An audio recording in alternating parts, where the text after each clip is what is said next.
खबरों का पंचनामा, हकीकत की पड़ताल राजन पंडित के साथ। राहुल गांधी पिछले 11 सालों में बार बार ये साबित कर चुके हैं कि सत्ता उनके बस की बात नहीं। कांग्रेस चाहे उन्हें अब भी अपना पीएम कैंडिडेट माने, लेकिन उनकी समझ देखकर जनता को यह समझ आ चुका है वो विपक्ष के लिए ही बने हैं और वहीं रहना देश के लिए फायदेमंद है। देश का बनाया मजाक, जहां ऑपरेशन सिंदूर पर पूरा देश खुशी मना रहा था, तो वहीं पाकिस्तान की भाषा बोलते हुए राहुल गांधी ने बार बार नुकसान पूछकर सेना को अपमानित किया, अपने देश के खिलाफ सरेंडर करने जैसी भद्दी टिप्पणियां की। नरेंद्र सरेंडर, जो कि एक समझदार और सुलझा हुआ राष्ट्रीय नेता शायद कभी नहीं बोलता। वक्फ बिल का विरोध, ये जानते हुए भी वक्फ बोर्ड दिन ब दिन किसानों, मंदिरों, रेलवे की जमीनों पर अवैध कब्जा किए जा रहा है। राहुल गांधी ने वोट बैंक को खुश करने के लिए वक्फ बोर्ड में संशोधन का विरोध किया, राम मंदिर का निमंत्रण ठुकराया।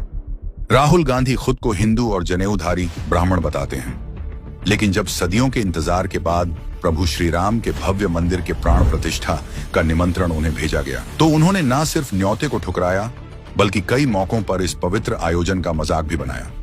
करोड़ों भारतीयों की आस्था पर ऐसा प्रहार क्या एक राष्ट्रीय नेता को शोभा देता है? अनुच्छेद 370 के हटाने पर विरोध। जब मोदी सरकार ने जम्मू कश्मीर को मुख्य धारा में लाने के लिए 370 हटाया, राहुल गांधी उन नेताओं में थे जिन्होंने इसका विरोध किया। सवाल उठता है, क्या राष्ट्रीय एकता जैसे मुद्दों पर भी राजनीतिक लाइन से ऊपर उठना जरूरी नहीं? सर्जिकल स्ट्राइक पर सबूत की मांग। जब देश की सेना ने आतंक के खिलाफ साहसिक कार्रवाई की, कांग्रेस नेता ने सार्वजनिक मंच से सरकार से सबूत मांगे। ये सवाल सरकार से नहीं, सीधे सेना की कार्यवाही पर था, जो देश की जनता को सही नहीं लगा। यही कारण है कि आज 11 साल के बाद भी कांग्रेस विपक्ष बनी हुई है। मेड इन इंडिया वैक्सीन का दुष्प्रचार, महामारी से जंग लड़ रहे वैज्ञानिकों और डॉक्टरों का मनोबल बढ़ाने की बजाय राहुल गांधी ने वैक्सीन पर ही सवाल उठा दिए और फिर खुद चुपचाप वही वैक्सीन लगवा ली। कितना दोगलापन है ये। सीएए का विरोध। सीएए उन हिंदुओं के लिए था जो पाकिस्तान बांग्लादेश से जान बचाकर आए थे, लेकिन राहुल गांधी ने इसे भी खास वर्ग के खिलाफ बताकर विरोध शुरू कर दिया। मतलब धर्मनिरपेक्षता के नाम पर हिंदुओं का ही विरोध।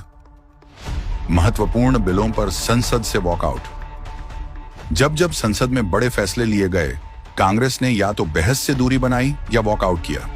राहुल गांधी खुद कई बार संसद से गायब रहे, कभी वेकेशन पर निकल गए।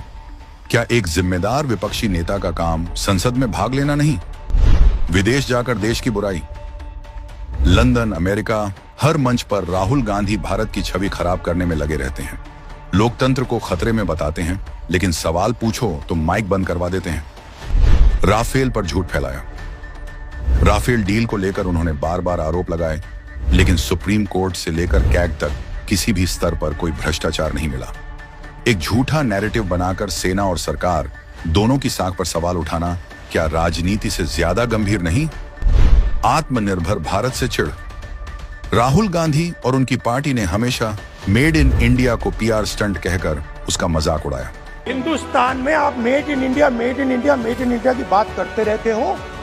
मेड इन इंडिया हो ही नहीं सकता आज। लेकिन आज वही योजनाएं भारत को वैश्विक मंच पर नई पहचान दिला रही हैं।